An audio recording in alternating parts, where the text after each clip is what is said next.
The heater hummed weakly against the Wyoming cold. A late-night supermarket, quiet aisles, the kind of place where nothing dangerous was ever supposed to happen. Logan Hale stood near the dairy section, one hand on a basket, the other resting by instinct near the dog at his side, a black German shepherd, motionless, alert. Titan felt it first, ears up, muscles tight. Then came the sound, not loud, not dramatic, just a muffled cry from the back corridor. A woman's voice, swallowed in fear. Another shove, a whisper of panic against tile walls. Logan's heartbeat didn't race, it slowed. He had heard that sound in deserts, in ruined cities, in nights where good men didn't come back. 27 seconds, that's all it ever took to change a life, or end one. And tonight, peace was no longer an option. Before we begin, tell me, where are you watching from? Drop your country in the comments below. The night in Silver Creek, Wyoming, carried a brittle winter stillness, the kind that pressed cold into bone and filled the air with quiet suspicion, as though the mountains themselves were holding their breath. Snow had settled earlier and now rested in thin silver layers across the parking lot of the small-town supermarket, reflecting pale yellow lights that hummed faintly above empty parking spaces. Inside, under the straight fluorescent aisles and shelves stacked neatly with canned broth and cereal boxes, a man moved with the kind of controlled casualness that only came from training, experience, and the burden of too many memories that refused to stay buried. Logan Hale looked like the kind of man no one wanted to bump into in a dark alley. Tall at just under 6'3", built like someone who had spent most of his adult life carrying more weight than just weapons, shoulders wide beneath a dark canvas jacket, jaw square and dusted with a beard grown more from indifference than style, dark brown hair cut short, and storm gray eyes that scanned without looking like they did. He was 38, and carried it with the weary precision of someone who had survived enough to understand that survival itself was a responsibility, not a privilege. His face bore faint scars, a thin line above his right eyebrow, a slightly broken ridge to his nose, hints of old battles that had been fought in places he could never mention. Those scars did not define him, but they lingered like punctuation marks in a story he wished he could erase, or at least rewrite. Logan wasn't in the supermarket to buy food, not really. He was there because duty had followed him even after he'd left the military.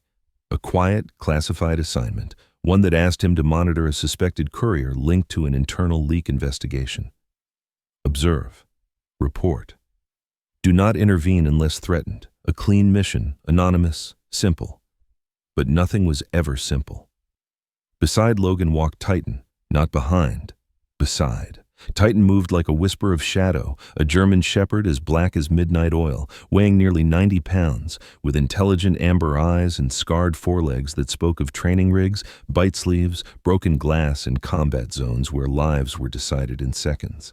His ears stood sharp, his tail relaxed but ready. Titan was 7, old enough to feel winter in his bones, but young enough to move with lethal grace. To strangers, Titan looked intimidating. To Logan, Titan was the last piece of his past that still made sense. They were both altered by the life they'd lived. They both understood the unspoken truth. Peace was not given, peace was earned, and for men like Logan, never guaranteed. Logan pushed a cart without paying attention to what sat in it. Canned soups, protein bars, dog treats. Titan wouldn't eat anyway, his mind moving through quiet calculations. The suspect he was following, a wiry man in a gray beanie and oversized coat, stood near the self-checkout, glancing around awkwardly, fidgeting as if he were waiting for someone who hadn't arrived yet. Logan's instincts ticked, but he forced his breath even. Patience, timing, precision. He had always been patient, until the war, and then patience had turned into survival. The loudspeaker played hollow Christmas music out of season, a glitch in the system no one bothered to fix. An elderly cashier with curled white hair and thick glasses, Mrs. Florence Avery, cheerfully wiped down her counter. She was short and round, with rosy cheeks and kind eyes that spoke of a long life spent loving grandchildren and baking pies. When she spotted Logan, she gave a polite smile, the kind small towns offered strangers they didn't know but wanted to believe the best of. "Evening there, hun," she said. Her voice had a soft Midwestern warmth. Titan looked at her, tail moving once in acknowledgement. "Evening," Logan murmured, giving her a polite nod. He didn't linger.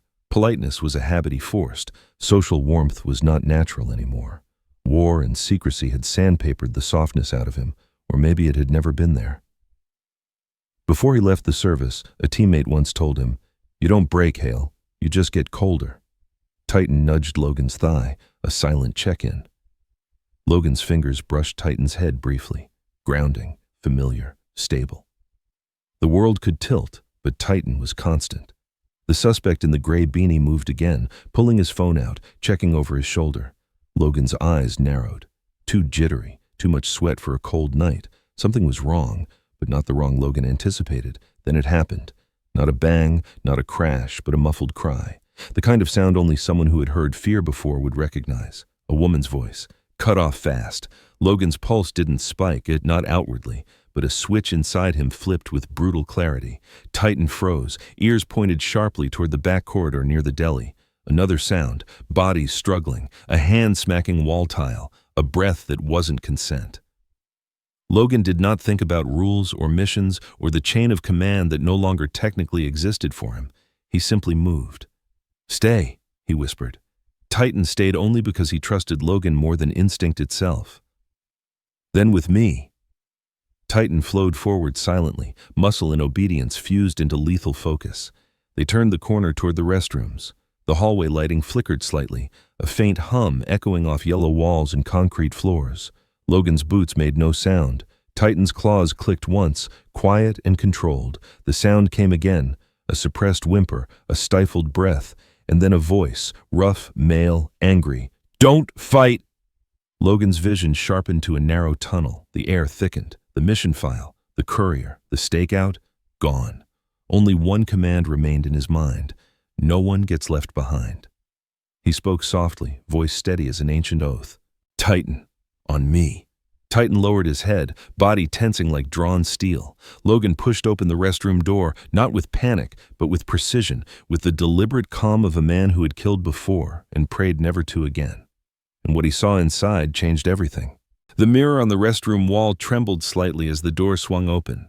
Logan stepped in with Titan pressed to his thigh like a living shadow, muscles bunched, head lowered, teeth just beginning to show. The air inside was sharp with ammonia and fear. Harsh fluorescent light flickered above cracked tiles, buzzing like a faulty wire in an abandoned bunker. Time thinned, sound muted.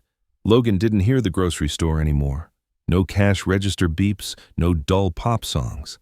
Only the panting breaths of the two men and one terrified woman, the shuffle of shoes on tile, and Titan's low, vibrating growl that came from deep in his chest, primal and old like something born in a war zone. Two men had a young woman pinned near the far stall. She was pressed against the metal door, her wrists clamped by rough hands, her dark auburn hair matted slightly from struggling. She looked mid-20s, slender, olive-toned skin flushed with panic, eyes large and stormy, the kind of eyes that had seen too much but refused to collapse.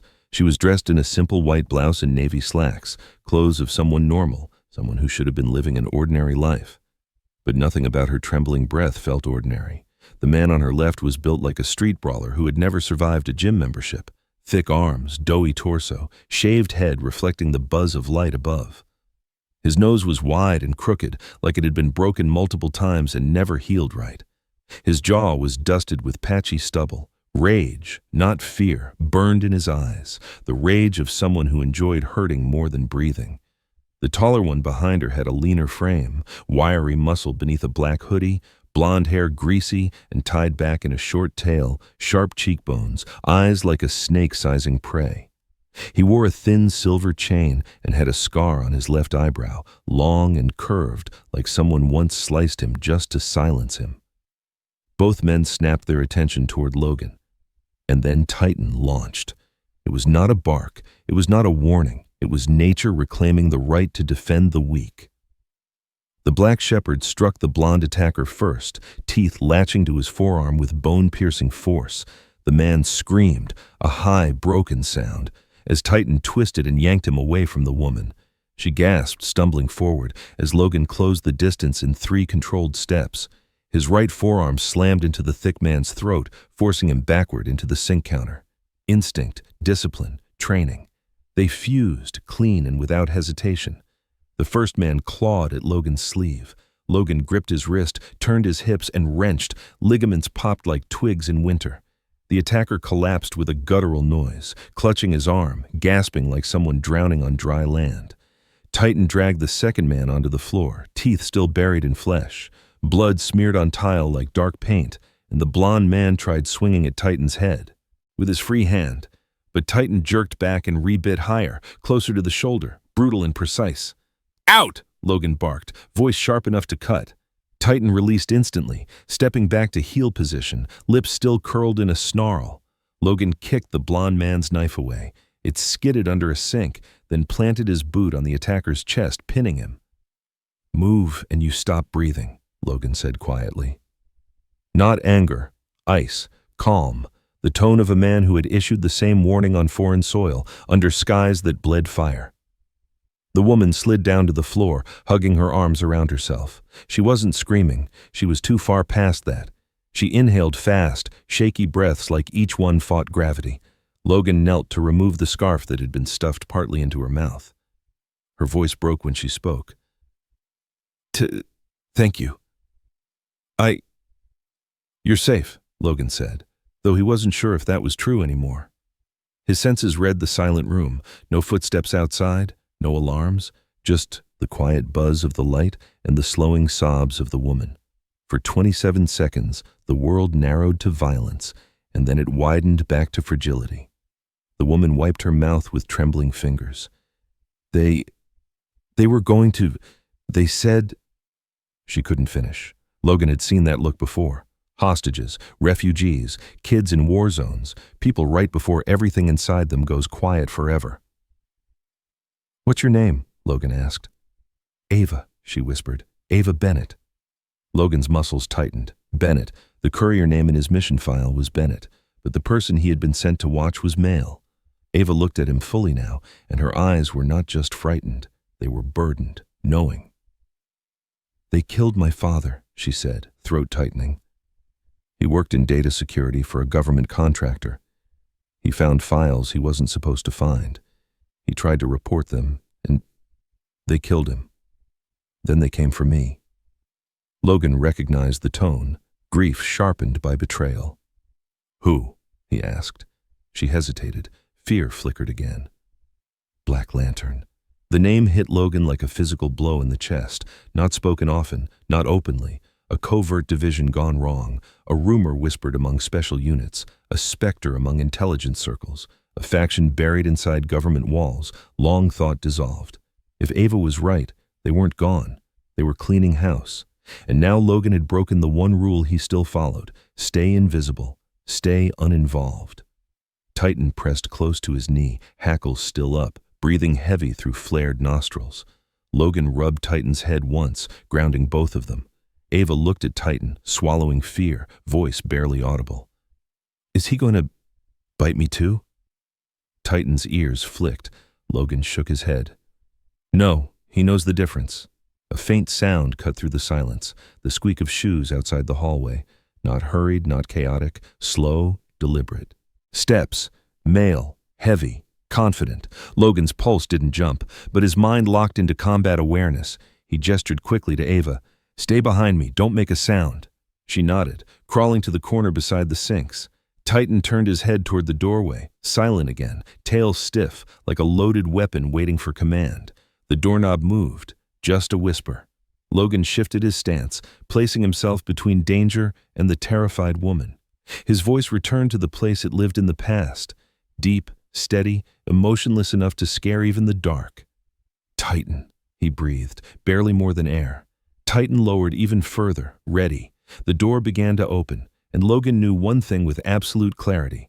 Whatever walked through that door wasn't random. It was coming for someone. Maybe for the attackers on the floor, maybe for Ava, maybe for him.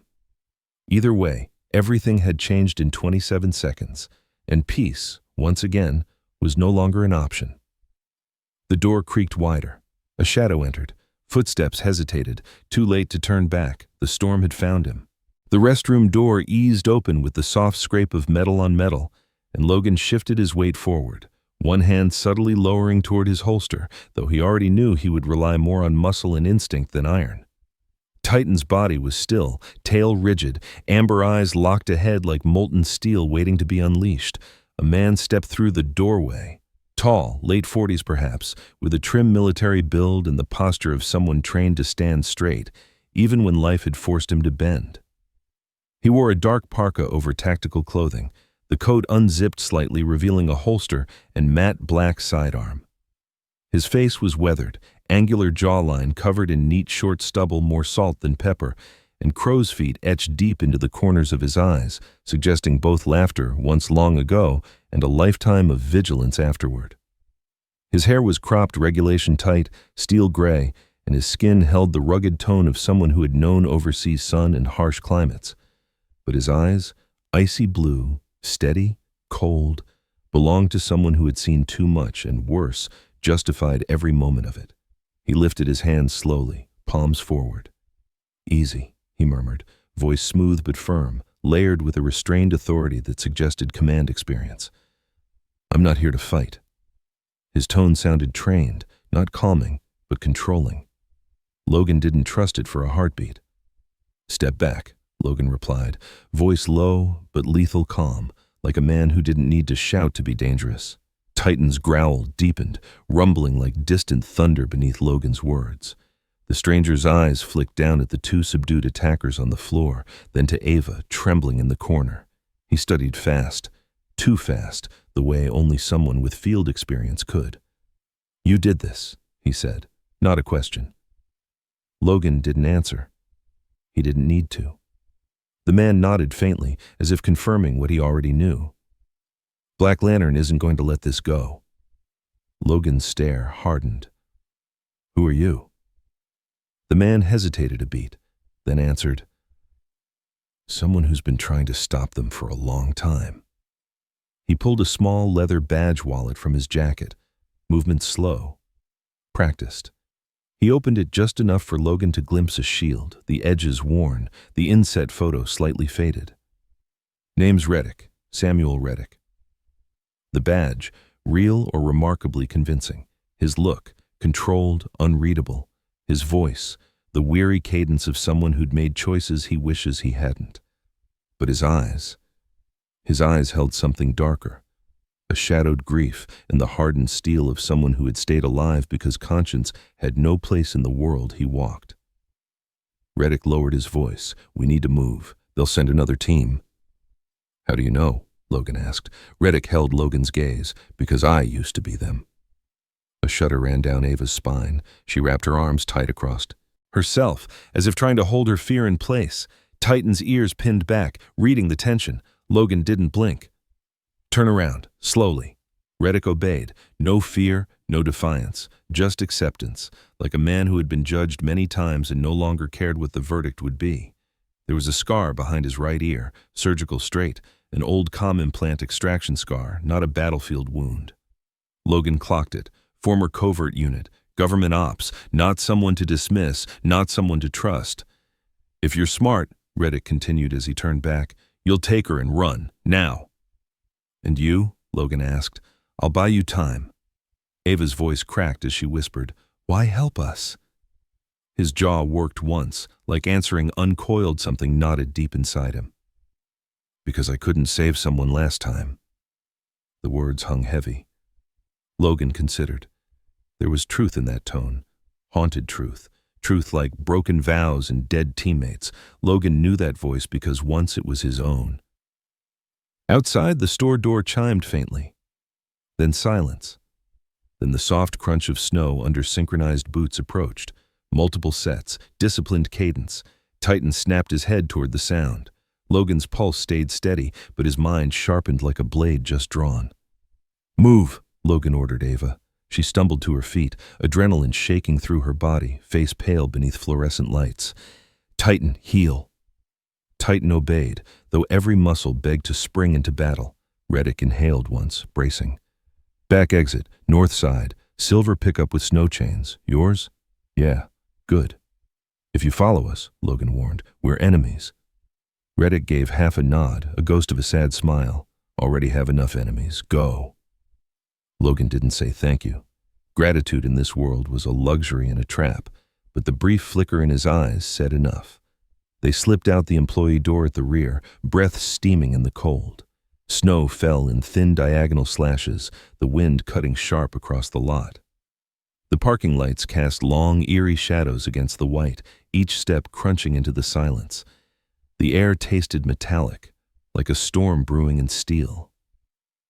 Logan ushered Ava into the passenger seat of his old silver pickup, the kind with rust sneaking along the wheel well and dents that looked suspiciously like bullets once chased him elsewhere. Titan leaped into the back with the smooth confidence of a veteran, the bed covered in non-slip matting, old duffel tied down, spare tire strapped tight. Logan started the engine. It coughed once, then growled into life. Headlights stayed off. He eased out of the lot just as a black SUV rolled in with headlights dark. Tires bit into snow, moving like a predator gliding across frozen ground. 3 silhouettes inside, dark shapes, focused, efficient, predatory. Ava clutched the dashboard, voice shaking. "They found us already?" "They didn't find us," Logan replied quietly, eyes locked on the narrowing road ahead. "They were always here."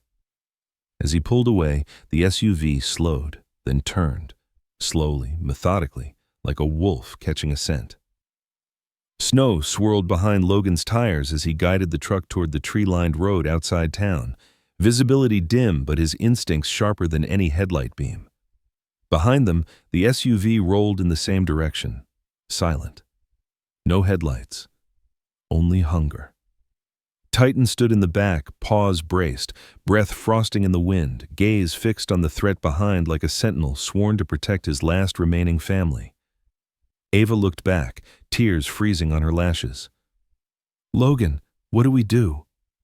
His knuckles tightened on the wheel. He had lived this moment before, not in a snowy town, not in civilian clothes, but in deserts and jungles, extraction missions gone loud, safe houses compromised. The instinct was the same now as then. Lead the enemy where you want them. Do not react. Control the battlefield. "We don't run," he said. "We choose where the fight happens." Ava stared at him. "You're going to fight them?" "I'm going to survive them." The truck veered off onto a narrow mountain road. No streetlights, no houses, just darkness and ancient pines leaning heavy with snow. The SUV followed. No hurry, no hesitation. Wolves stayed patient. Logan whispered, "Hold tight." The road wound upward, snow deepening, ice hidden beneath. Titan crouched lower, tail stiff for balance, body adjusting to every shift in momentum. Ava pressed both hands against the door, knuckles bloodless. "Where are we going?" Logan's eyes never left the road. Somewhere they can't use numbers against us. And somewhere he already knew death had walked before. The old quarry, abandoned, silent, cratered like a scar in the earth, a battlefield chosen by men who understood terrain like language. The SUV accelerated, closing distance. Logan's breath slowed, heartbeat steadying not from calm but from cold acceptance. "Titan," he murmured. Titan's ears pricked, his world narrowed to duty. Ava whispered, "They'll kill us." Logan didn't answer. Because in the quiet between heartbeats and falling snow, truth had no room for comfort, only clarity. The trees thinned, the road curved, the headlights still off, and the world teetered on the edge of violence. The quarry entrance loomed, pitch black and waiting. Logan whispered one word, not to Ava, not to Titan, but to the ghosts that had brought him here. "Not today." Then he pressed the accelerator, and the truck plunged into the dark. Cold wind slashed across the abandoned quarry as Logan's truck skidded to a stop near the edge of snow-covered gravel. The engine shuddered, headlights off, and the world seemed to hold its breath. Snowflakes drifted in the beam of the moon, and pine trees stood like silent sentries around the pit. For one heartbeat, there was stillness. Then the black SUV emerged through the trees, tires crunching frozen dirt, headlights still dark like a predator that hunted by instinct rather than sight. Titan shifted in the truck bed, powerful frame braced, breath steaming in the winter air. His fur bristled, and the muscles across his shoulders twitched, a living engine primed for war. Logan could tell Titan felt it too, that familiar pull where instinct and discipline collided, where men and dogs forged for battle no longer belonged to ordinary life. They belonged to moments like this. "Stay low," Logan murmured to Ava as he cut the engine. Ava nodded shakily, still clutching the door handle as though the plastic were a lifeline. Her face was pale, lips trembling, though she pressed them together in a thin line, determination fighting through fear. Her eyes caught Logan's, wide and searching, hoping he had answers he didn't yet have. "Are they going to kill us?" she whispered. "They're going to try," Logan's voice was steady. "But I don't plan on dying tonight." Titan let out a low rumble, and Logan's fingers brushed the back of the dog's neck, a silent vow reaffirmed. The SUV rolled to a stop 20 yards behind them. 3 men stepped out, silhouettes in tactical gear. The first was tall and broad-shouldered, his movements controlled, face obscured under a dark knit mask. His stance screamed training. The second, lean and wiry, carried his rifle like someone who preferred knives, a twitch in his left hand, scar running down his cheek like a pale lightning bolt. The third, shorter but thick-armed, held his weapon lazily, but his eyes scanned with unnerving sharpness. Logan marked every detail, instinct cataloged threats, mind-mapping angles and cover. The quarry walls rose high around them, snow-tipped and ancient, a dead battlefield chosen now by fate rather than strategy. Then a voice cut the silence, deep, commanding, cold enough to freeze marrow. "Logan Hale." The leader's tone carried authority not earned by rank alone, but by dangerous capability. "You don't walk away from who you are, or what you've seen." Logan stepped in front of Ava, body angled, Titan dropping low at his side like a shadow made of teeth and loyalty. "I don't belong to any shadow program anymore." The masked man tilted his head. "Everyone belongs to something, Hale, even ghosts."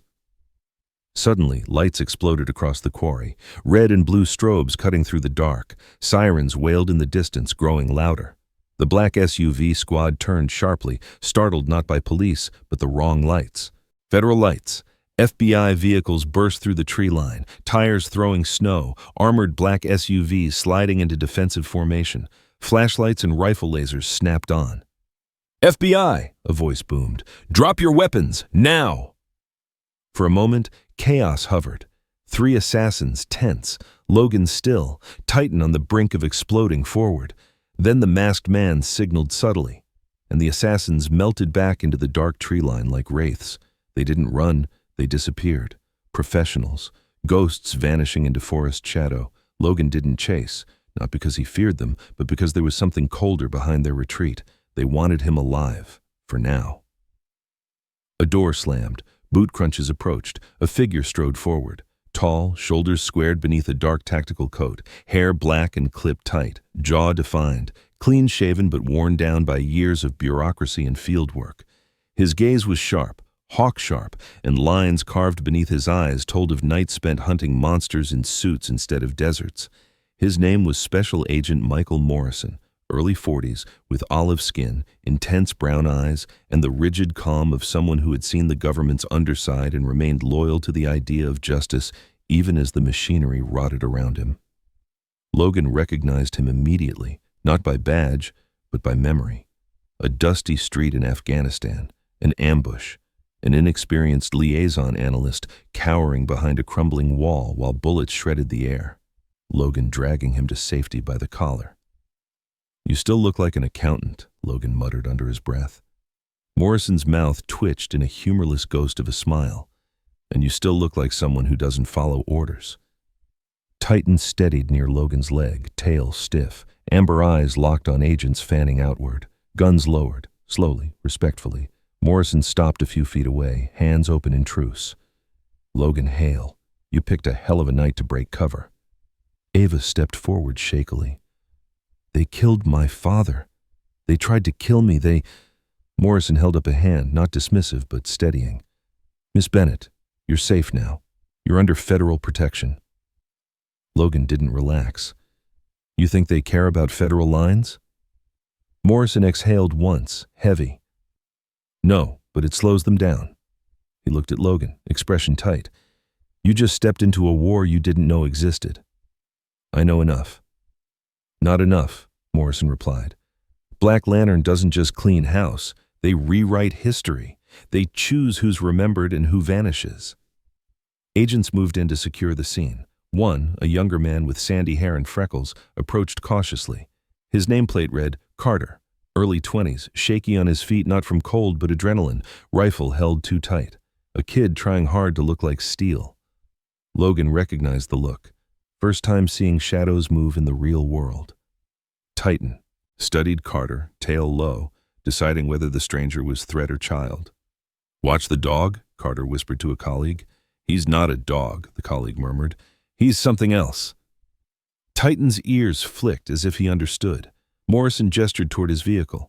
We're leaving. Tonight. Witness protection for her. He nodded toward Ava. And protective escort for you. Logan's jaw clenched. And Titan. Morrison met his eyes without blinking. He doesn't ride behind a cage. He rides with you. Respect.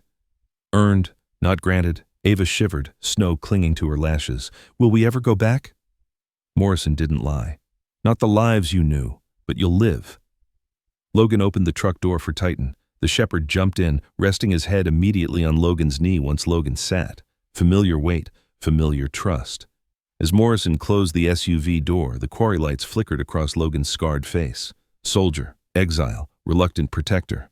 Ava looked at him as engines roared to life. Her voice wavered but held quiet admiration. Why did you help me? Logan didn't answer right away. Snow swirled outside the window like ghosts chasing wind. Because someone didn't help when they should have. Not again. She nodded slowly, understanding something deeper than words. The caravan rolled out. Frosted trees blurred past. Night retreated into distant sirens. Logan leaned back, Titan's weight grounding him. War had found him again, but this time he wasn't alone. And somewhere beyond the trees, unseen but certain, a masked voice whispered into the dark. He didn't run. Good, he'll be useful. Snow sifted gently from a pale morning sky, the flakes quiet as breath, soft as ash drifting from a fire that burned long ago. The mountains around Redwood Hollow, a small Wyoming town tucked between granite shoulders and whispering pine, glowed pink with dawn. For most, it was another winter's day.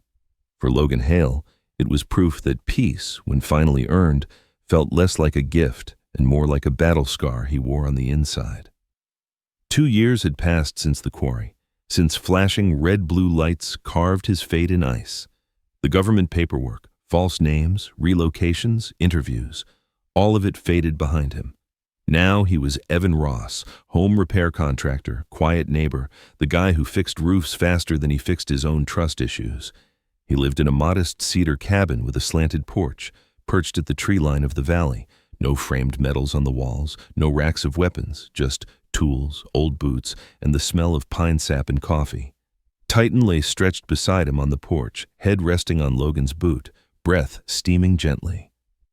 At 9 years old, the black shepherd had grown silver along his muzzle, a soft frost that made him look aristocratic, or ancient, depending on the angle. His body was strong still, muscles rippling beneath deep onyx fur, but his eyes, the amber intensity of a soldier who had seen and weighed humanity, carried a depth gentler now. Titan worked with the county SAR team, trained to detect avalanche survivors. No unit patches, no ballistic vest, just a simple harness and a bell that jingled faintly when the wind moved. He saved hikers and kids who wandered too far and hunters who misjudged snowfall. No applause, just wagging tails from dogs on scene and grateful tears from strangers. The porch creaked as Logan leaned back, boots crossed, mug warming his hands. He had traded adrenaline for sunrise, command radio chatter for the sound of wind gliding across snow-laden branches. Peace had not arrived loudly. It had settled around him like winter, patient, quiet, steady, not asking permission to stay.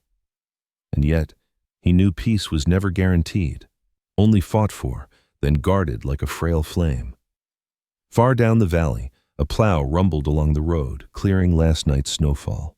The cabin next door sat empty except in summer. A red mailbox leaned tiredly at the end of his drive. He still scanned the horizon every morning out of habit, looking not for threats, but reassurance that the world still held stillness worth defending. Footsteps crunched on snow.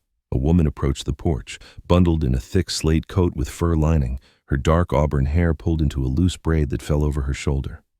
She was tall, graceful but grounded, the kind of person who looked like she'd fought too many storms but still believed in spring.